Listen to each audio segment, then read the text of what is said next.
Feche os seus olhos. Vamos orar mais uma vez. Querido Deus, que bom é saber que temos um Deus como este que nós acabamos de cantar. Que bom é saber que este é o nosso Deus, é o meu Deus. Nós vamos agora abrir a Tua Palavra e pedimos que Deus nos dê sabedoria a todos, para ouvirmos a Tua voz. Oramos em nome de Jesus. Amém. Bom dia a cada um de vocês. Sejam todos muito bem-vindos à comunidade adventista de Adrianópolis. Começamos há 3 sábados atrás uma pequena série, Hábitos do Coração. Como integrar fé e trabalho. Nós tivemos no sábado passado o encontro do Ministério Infantil e em função do Dia das Crianças. Quero aqui de público agradecer e parabenizar a toda a equipe do Ministério Infantil. Aqueles que puderam estar conosco, o convite foi estendido a todos da igreja, foi um local gostoso e um evento muito gostoso também. As crianças se divertiram bastante, foi um momento bem aconchegante, muito bom mesmo. Então, parabéns a todas as professoras do Ministério Infantil, toda a equipe, na verdade, que esteve envolvida com aquele evento. E como estamos falando em professoras, hoje é dia 15, não? Há muitas professoras aqui, eu sei. Não apenas do Ministério Infantil, mas como profissão de segunda a sexta. E como eu tenho dito nos últimos 3 sábados, é um chamado de Deus. Então, eu queria aproveitar o momento, a ocasião, fazer uma oração específica, na verdade, alusiva às professoras, aos professores, a esse ministério, a esse dom, a essa vocação. Feche os olhos. Vamos orar. Obrigado, Pai, porque o Senhor tem vocacionado um grupo de pessoas com o dom do magistério, com esta habilidade de ensinar, de conduzir pessoas. Hoje é um dia em que, nesta terra, nós lembramos carinhosamente de cada um de nossos mestres. E agora, Pai, pedimos a Tua bênção por cada um deles. E o fazemos em nome de Jesus. Amém, Senhor. Eu sei que há muitas coisas para acontecer em nossa igreja. Eu comecei dando as boas-vindas para vocês em função de uma comunidade. Há alguns amigos que estão conosco. Talvez você ouviu falar comunidade e não tenha entendido muito bem. Somos uma comunidade. E estamos trabalhando para sermos exatamente isso, uma comunidade. Uma comunidade baseada em relacionamento, onde amor ao próximo é forte. Alcançamos esse ideal? Não, mas estamos trabalhando para isso. O ponto importante aqui são ministérios. E todos vocês são convidados a estarem conosco também, envolvidos em um dos nossos ministérios. Agora, no último sábado deste mês, vamos estar lembrando ou comemorando 3 anos de existência. Hoje, na Cachoeirinha, deu início às festividades de 61 anos. Eu vi a Bede aqui, eu lembrei. Não estou dizendo que ela é velha, por favor. Ela tem um pouquinho mais, né? Brincadeira. Mas é que a Bede é da Cachoeirinha. Lá hoje começou as festividades de 61, mas no final do mês aqui nós vamos ter uma atividade, um almoço em comunidade juntos, lembrando de 3 anos de nossa existência. Não esqueça, é no final deste mês. Logo chega. Mas vamos lá ao tema de hoje. Hábitos do coração. Nós estivemos observando qual a perspectiva bíblica quanto ao trabalho. Como que Deus encara minha profissão? Ou melhor, como eu deveria encarar a minha profissão? Quando observamos o livro de Gênesis e fizemos isso no primeiro sábado, no primeiro encontro da nossa série, tudo começa com o trabalho e somos convidados por Deus a continuar esse processo criativo, agora construindo uma sociedade. Quando observamos isso e a forma como Deus trabalha, todas as formas de trabalho, todas as profissões, elas são sim chamado vocação. Não existe aquela ideia de que o pastor ou o sacerdote, ele tem um ministério. Não, no contexto bíblico, o pedreiro tem um ministério. O engenheiro tem um ministério. O zelador, o advogado, enfim, todos somos chamados por Deus. É assim que Deus trabalha. É assim que percebemos no livro de Gênesis. Na verdade, eu sou vocacionado por Deus. Eu fui chamado por Deus. Qualquer pessoa. O meu ambiente de trabalho, através do meu trabalho, isso deveria ser uma bênção. Mas com a queda do homem, o pecado, ele bagunçou um pouquinho algumas coisas. Nós vimos isso no segundo e um pouco hoje, vamos ver um pouco hoje, no segundo encontro. Hoje nós temos dificuldades com o nosso trabalho, e não são poucas. Sábado passado nós vimos duas. Nós vimos um pouco sobre a questão do trabalhar e não encontrar resultado, ser infrutífero. E um ponto que é ainda mais delicado é ser sem sentido, sem razão. Trabalhar meramente para comprar o alimento. Hoje eu quero trabalhar dois elementos das dificuldades que temos quanto ao nosso trabalho e uma saída. O primeiro texto que eu quero ver com vocês é o texto de Êxodo, capítulo 34, verso 17. Vai aparecer aqui na projeção, mas se você quiser abrir a sua Bíblia e conferir. O texto diz assim: não farás para ti deuses. Não fará para ti deuses. A pessoa que melhor entendeu esse conceito e trabalhou de muitas formas, há vários livros dele trabalhando essa ideia, é Martinho Lutero. É quem melhor trabalha esta ideia que você encontra nesse texto. Lutero define idolatria como buscar em algo criado o que somente Deus pode dar.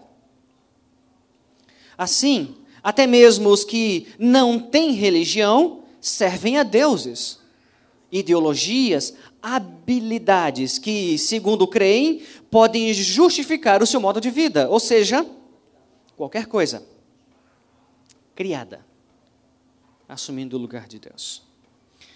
Há um outro pensador que eu quero fazer referência a ele também, Luc Ferry. Ele é um ateu confesso, um filósofo francês. Esta frase que aparece no slide é dele: seja o que for que estamos buscando, isso se torna uma forma de salvação. Ele argumenta que todo mundo busca um jeito de encarar a vida com confiança e enfrentar a morte sem medo e nem arrependimento. Qualquer coisa que você busque, ou melhor, nós sempre estamos buscando, isso sempre será uma forma de salvação. Então, a idolatria ela não alcança apenas os religiosos, mas a qualquer pessoa que estabeleça um elemento que para ele alcance a primazia. Isso é idolatria. Voltando agora a Lutero, e trabalhando em alguns dos conceitos de Lutero sobre essa ideia de ídolos e idolatria, o ego se torna um falso Deus, conforme essa definição que você encontra nesse filósofo, associando aqui com a ideia de Lutero. Um ídolo, ou salvar-se por seu próprio esforço, é a mesma coisa. Que no passado era comum a ideia de um ídolo, e quando você ouve essa palavra ídolo, aquilo que vem à mente com mais facilidade é uma estátua, uma imagem, uma gravura, uma personificação de alguma coisa. Seja animal, seja do corpo celeste, seja humano. Isso é muito fácil vir à nossa mente como ídolo. Mas quando você observa essa definição de Luc Ferry, qualquer coisa pode ser o ídolo. Na verdade, quando você busca e se esforça para dar sentido a alguma coisa e torna aquilo como a essência e a primazia de seus esforços, aquilo também é um ídolo. Então, a idolatria alcança qualquer pessoa. Os ídolos, eles não estão só difundidos, mas eles são poderosos. E aqui, olha só que interessante. Por que nos 10 mandamentos, o primeiro mandamento fala de não ter outros deuses? O primeiro já tem a proibição da idolatria. E é simples. Porque nenhum dos outros 9 mandamentos você consegue quebrar se não tiver violado o primeiro. Não funciona. Jamais quebramos os outros 9 se o primeiro não tiver sido violado. Quer ver um exemplo? Eu trabalho no comércio. Um exemplo. E numa negociação, numa rodada de negócios, eu preciso lidar com um fornecedor. E eu uso de alguns subterfúgios, algumas mentiras, alguns elementos para conseguir um bom negócio, uma boa negociação, um bom preço. Para mim, naquele momento, o mais importante foi o dinheiro do que a minha fé.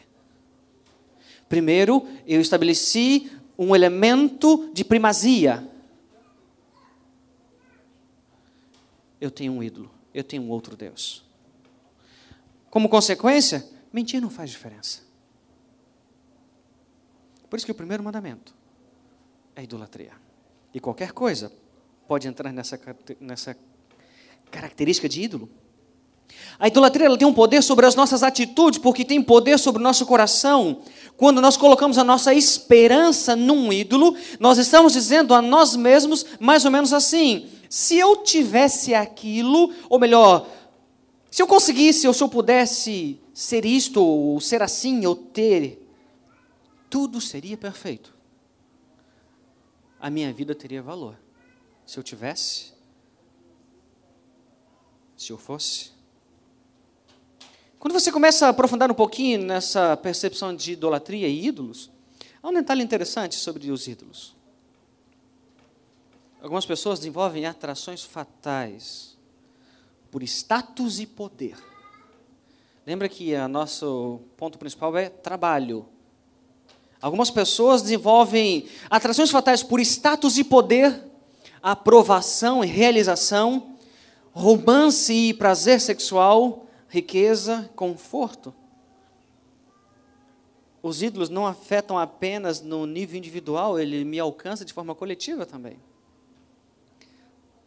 Lembra que sábado passado nós trabalhamos aqui um pouco sobre algumas perguntas inquietantes de Salomão no livro de Eclesiastes, quanto ao trabalho. Por exemplo, Salomão faz umas perguntas do tipo: estamos aqui para realizar o que na vida? Você está vivo, em pé, andando e caminhando, com que propósito? Para quê? Estamos acumulando coisas, gastando dinheiro, vivendo. Isso é para quê? Lembra que nós lemos alguns versos no livro de Eclesiastes que eles nos fazem perguntas complicadas. Quando você observa estas perguntas de propósito e sentido, dá sentido à vida, percebe que todas as culturas oferecem respostas às perguntas de Salomão em Eclesiastes. Toda cultura, até certo ponto, é baseada num conjunto de crenças compartilhadas que respondem a essas perguntas. Para que eu estou aqui? Por que eu estou fazendo isso? Com que razão? Um filósofo que trabalha muito bem esta ideia é Nietzsche. Filósofo de nossa era, moderno. Nietzsche ele concorda que cada sociedade oferece ideais aos seus membros, aos membros da sua comunidade, daquela sociedade, que faz com que mova aquelas pessoas em certas direções. Por exemplo, culturas antigas, viver para Deus. Por que eu faço isso? Por que eu caminho? Por que eu compro? Por que eu faço ou não faço? Para Deus. E dentro desse contexto, instituições têm importância. Família, a tribo, a nação, o meu clã. Em culturas modernas, a autoridade da razão e a liberdade individual elas ganham força. Se cada cultura então possui seus ídolos, como eles influenciam a minha maneira de trabalhar? Olhe, por exemplo, as culturas tradicionais. Estamos lidando aqui com valores absolutos, culturas tradicionais. Dentro deste modelo, tradição e religião têm muita força, muita importância. Nessas culturas, a família, a raça, a nação, elas se tornam perigosamente soberanas. Você tem alguns exemplos modernos de culturas tradicionais no ambiente de trabalho, onde esses elementos têm muito peso. Até pouco tempo, as fábricas japonesas era complicado, porque o clã é importante, o coletivo pesa. O trabalhador não tem sentido, não tem significado. Culturas tradicionais transformam em ídolos a estabilidade social, o bem comum, em detrimento dos direitos individuais, causando impacto maciço nas práticas de comércio. E você tem, a cultura japonesa tem muito disso aqui, é muito forte. Estou dando como exemplo. Culturas modernas, como que isso acontece? Com o avanço, basicamente, da ciência, e aí associado a uma filosofia do iluminismo, a sociedade destrona os ídolos da religião, da tribo, das instituições. A tradição é deixada de lado, assume o empirismo, a razão, a liberdade individual, o oposto. Vem com esta ideologia a ideia de progresso. Lembram da nossa bandeira? Ordem e... é um lema do iluminismo. O ideal de progresso, de avanço, de ciência, de tecnologia, e a ideia é que por trás destas coisas seríamos felizes, alcançaríamos realização. No mundo moderno, o indivíduo é o centro do universo. A criatura merece respeito absoluto, acima de qualquer coisa. Nesse modelo não existe causa maior que os desejos e os interesses pessoais. Eles são os meus ídolos. No outro modelo, a instituição é meu ídolo. Neste modelo, eu sou o meu próprio ídolo. Você tem culturas pós-modernas, que são os dias... Na verdade, os dias em que estamos vivendo, há uma mistura entre essas três. Elas trocam de posição com muita frequência nos nossos dias. Mas há um avanço muito intenso do modelo pós-moderno. Um dos precursores desse modelo é Nietzsche, um alemão. Para eles, ciência só consegue mostrar coisas como são e não como poderiam ser. Então ela não explica. A razão não me responde. Porque se racionalmente o homem intencionasse um objetivo de construir, de crescer, desenvolver, então haveria progresso. Mas então o que Nietzsche observa? 2 grandes guerras. O homem pode ser bom, mas também pode ser mau. A ciência desenvolveu muitas coisas, mas que matam também. Assim, os humanos são capazes de atos de bondade, mas também de maldade. Nietzsche solapa a visão tradicional e a visão moderna. O que existe é bem mais um cinismo sobre qualquer pretensão de verdade. O pós-moderno consagra, assim, a realidade presente como um absoluto. O efeito mais visível é o meio sem fim. Para que objetivo? Viva. Esquece o resto. Consequência? Fraude, corrupção sistêmica, a mentira. E a gente observa isso na nossa sociedade com uma facilidade muito grande. Somos incentivados a criar uma persona de nós mesmos por meio das grifes e da identidade que nós construímos de forma online. Mas como é que isso afeta o meu trabalho? Como que isso me alcança? Aonde isso me atinge?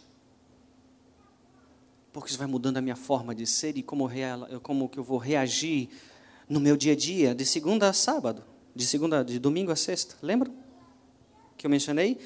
Muitas vezes nós somos tão acostumados a, no sábado, Deus, religião, ministério, vocação. Vira a página. Domingo é meu trabalho, meu dia a dia, meu ganha-pão. Nós vimos que não é assim. De forma alguma. Quando observamos esse detalhe da idolatria, percebemos que é muito fácil eu estabelecer um Deus para mim. No meu trabalho. Na minha busca de sucesso. Há um outro elemento complicado também que solapa a nossa percepção de vocação, de trabalho, de ministério. E esse elemento se chama o egoísmo. Olha esse texto da Bíblia. Livro de Gênesis, verso 2. Livro de Gênesis, capítulo 11, do verso 2 até o verso 4. O texto está aqui na tela. Versão Almeida, século 21. Saindo os homens do Oriente, encontraram uma planície em Sinear. E ali se fixaram. Disseram uns aos outros, vamos fazer tijolos e queimá-los bem. Depois disseram, vamos construir uma cidade com uma torre que alcance os céus. E façamos para nós um nome, e não seremos espalhados pela face da terra. Uma das razões do trabalho ser infrutífero, inútil, é a poderosa inclinação que nós temos em nosso coração de tornar o trabalho, com as suas questões benéficas, no fundamento primordial da importância da minha identidade. É muito fácil você perceber isso. Deixa eu usar um exemplo, usar a Joquebede, já que ela está aqui próximo de mim. É muito fácil, não estou dizendo que ela faça isso, é muito fácil o ser humano tomar a seguinte medida: olhar, estou vendo uma promotora de justiça, e utilizar isso como minha identidade, e tornar isso o elemento de primazia da minha vida. E busco isso de forma equivocada. Não o ser promotora, como uma vocação, um ministério, para beneficiar, construir. Lembra do que vimos no primeiro encontro? O trabalho torna-se de um jeito em que eu vou me distinguir do meu semelhante, me tornar melhor, ou me parecer, ou me achar ser. Um modo de acumular poder e segurança, de exercer controle sobre o meu próprio destino. E é o que você tem nesse texto do livro de Gênesis, no capítulo 11. Olha que interessante, os primeiros 11 capítulos do livro de Gênesis mostram como o trabalho deixou de ser uma satisfação para se transformar numa edificação neurótica da autoestima. Gênesis capítulo 1 e 2. Deus cria todas as coisas e o trabalho é um processo de cultivo e Deus agora me chama para continuar o processo de criação. Gênesis capítulo 1, capítulo 2. Nós vimos isso no primeiro encontro. Gênesis capítulo 4, a tecnologia transformou-se em instrumento de poder. Gênesis capítulo 11, a famosa história da Torre de Babel. E olha que interessante que diz o livro de Eclesiastes. O texto diz assim: também vi que todo trabalho e todo êxito procedem da inveja entre as pessoas. Isso também é o quê? O que está escrito aí em destaque? Perseguir o vento dá certo? Acho que não chega em lugar nenhum. Mas eu quero me concentrar na Torre de Babel. Tem duas partes daquele porção grande que eu destaquei aqui, entre os versos 2 e 4. As duas estão na tela. Vamos fazer tijolos e queimar bem. Qual é a intenção com isso? Fazer o quê? Um nome. Fazer tijolos e queimá-los bem. Aqui está a ideia de desenvolvimento, de crescimento, de avanço, de com o meu trabalho eu poder crescer e desenvolver novos modelos, construir uma sociedade. Até aqui tudo bem. Essa parte não tem problema. A segunda parte tem. Por que estavam trabalhando? Por que desenvolvendo novas formas de trabalho, tecnologias e avanços no seu trabalho? Qual é a motivação? Conquistar mais poder, mais fama, mais autonomia. Um nome. Na linguagem bíblica, criar identidade. Sabe o que é mais curioso? É porque os componentes desta história são característicos do espírito da sociedade em todos os tempos. Quando se juntam para preservar a sua identidade e controlar o seu destino, eles revelam que, na verdade, são inseguros. Eles têm medo de muitas coisas, então eles tentam controlar com as suas mãos o máximo possível. Mas espera aí, não é o que nós fazemos hoje? Não é a mesma coisa? O meu medo e a minha insegurança me faz querer dominar, controlar, administrar. Eu, para mim mesmo, construir o meu nome. Os habitantes de Babel faziam a sua identidade de duas formas. Detalhe, uma torre que diz o texto que a intenção era alcançar o céu. Você vê aqui um elemento espiritual, porque eles estão atribuindo a algo de construção humana um valor que deveria vir de Deus. Uma torre que alcance o céu. Eu estou construindo a minha torre com um tom espiritual. Isso gera materialismo. Baseamos a nossa saúde, a nossa segurança, o fruto do nosso trabalho nas nossas mãos. O segundo elemento é fazer um nome. Parte da sensação de poder, segurança está firmada no tamanho, na riqueza. Assim transformam em ídolos os talentos individuais. Lembra que hoje estou trabalhando 2 elementos que tornam o meu trabalho complicado hoje. Idolatria, e há muitas formas de eu aplicar idolatria no meu trabalho, no meu dia a dia. E o segundo é o egoísmo. Eu transformo em ídolos os meus talentos individuais ou o grupo a que eu pertenço. Mas olha a cena final. Vocês lembram da descrição da Torre de Babel? Na cena final, Deus condena aquela cidade, a cidade de Babel, a torre, a construção. Deus confundiu a língua deles, de modo que houve desunião, não conseguiam mais entender. A vida de autoglorificação torna impossível a união e o amor entre as pessoas. Resta a tristeza de decidir transformar o ego em ídolo ou transformar o grupo em ídolo. As duas coisas que nós mais ansiamos. Glória e relacionamentos só podem existir na presença de Deus. Não tem outro lugar. 2 sentimentos, 2 sensações que corrompem o meu trabalho, destroem a minha vocação. Eu começo a confundir o chamado de Deus que Ele me fez. E vou lembrar aqui, esse chamado é para ser advogado, cozinheiro, engenheiro. Não faz diferença. A sua profissão é um chamado divino. É uma vocação de Deus. Para que você continue o processo criativo divino na construção da sociedade de Deus. Mas há alguns elementos que corrompem. Hoje, idolatria e egoísmo.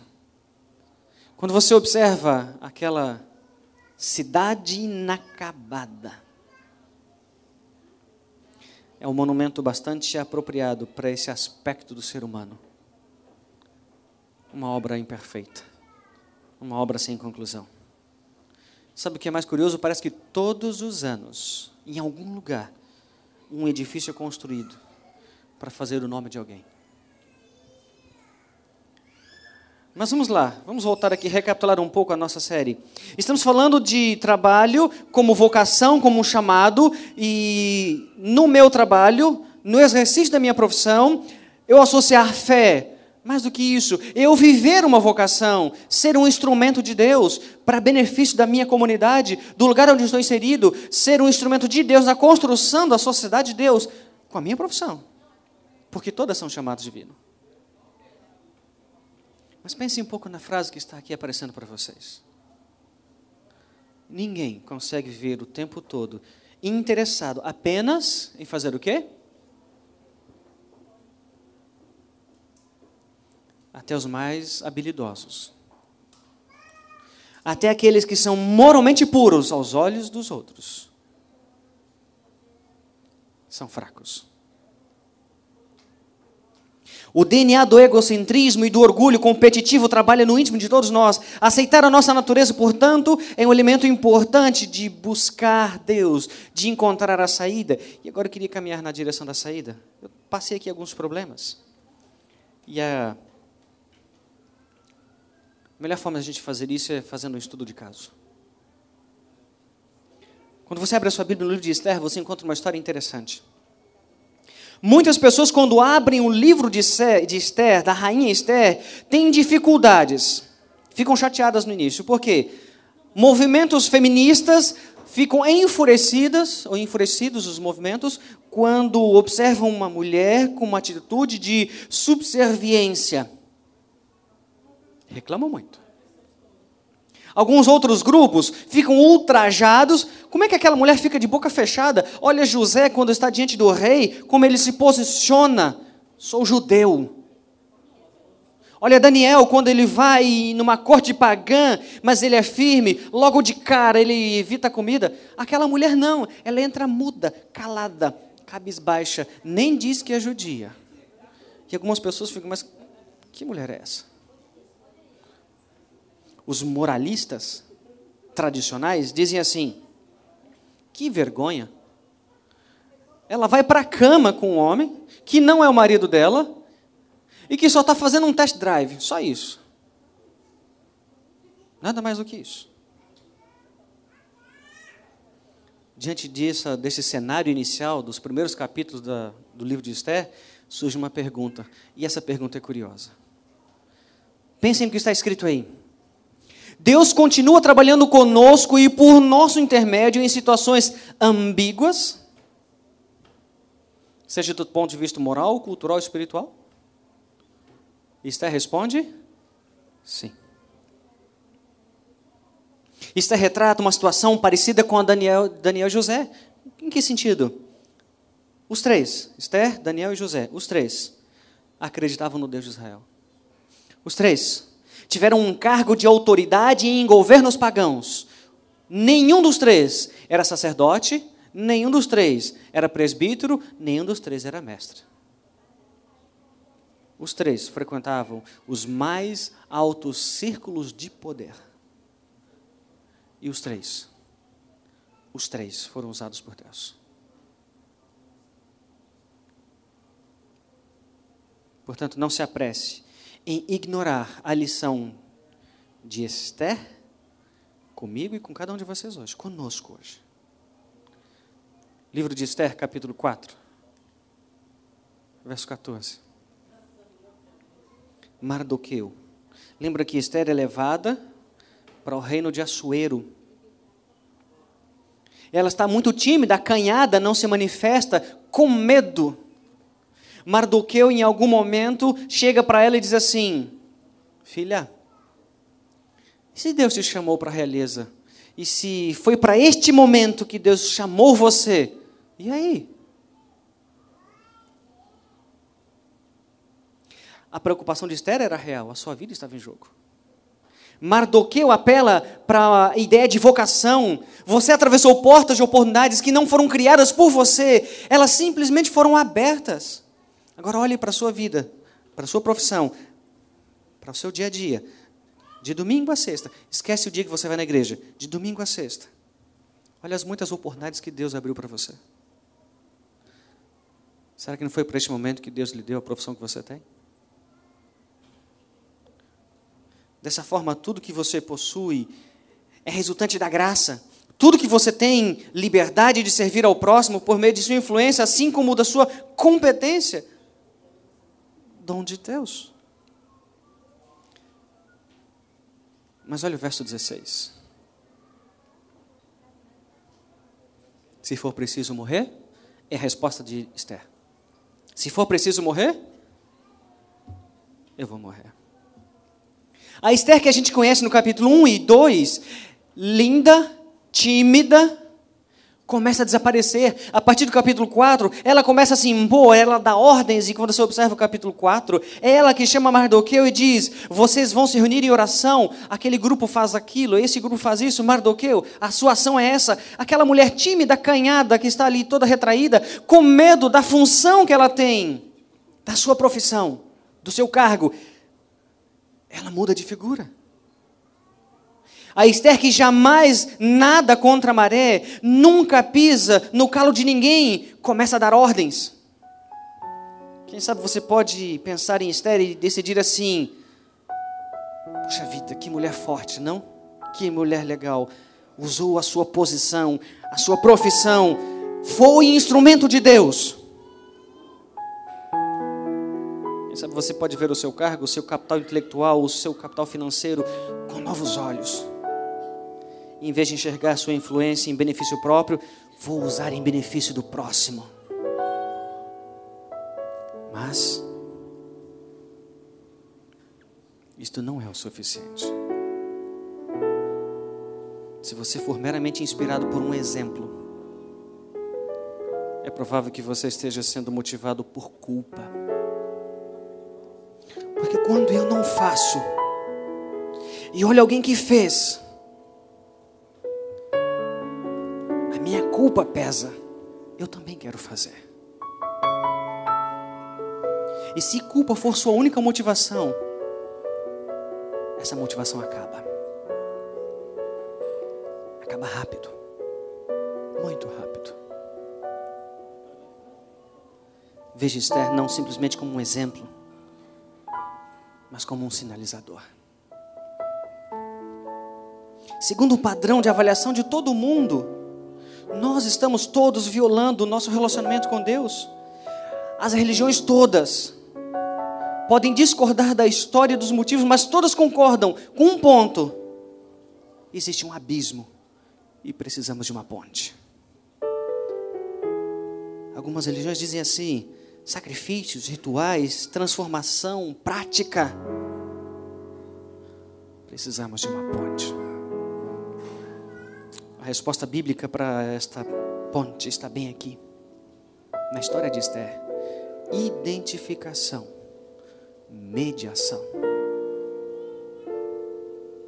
Ela se identifica com seu povo, intercede em função do seu povo, aonde ela estava. Lembra de alguém que fez isso? O Evangelho oferece uma alternativa para o meu trabalho. A fé cristã me oferece um conceito novo de parceria com Deus. O Evangelho me oferece uma direção em relação ao meu coração. Ele muda os meus motivos. E quando você entende isso, você pode arriscar, gastar-se. Ou como diz Esther, se tiver que morrer, eu vou morrer. Mas quero ser um instrumento de Deus, por motivos certos. Um canal de bênção nas mãos de Deus.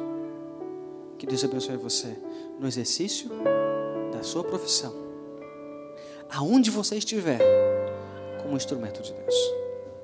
Que Deus nos abençoe. Vamos orar? Se coloque em pé.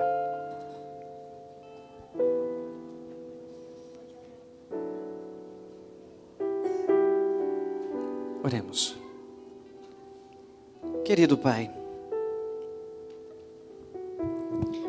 obrigado, Senhor, porque um dia me chamastes, me destes uma vocação, ser um instrumento de Deus.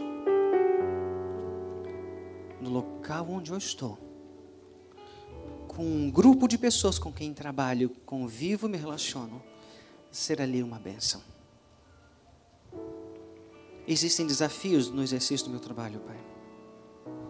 É muito fácil me perder nos meus motivos, nos meus sentimentos.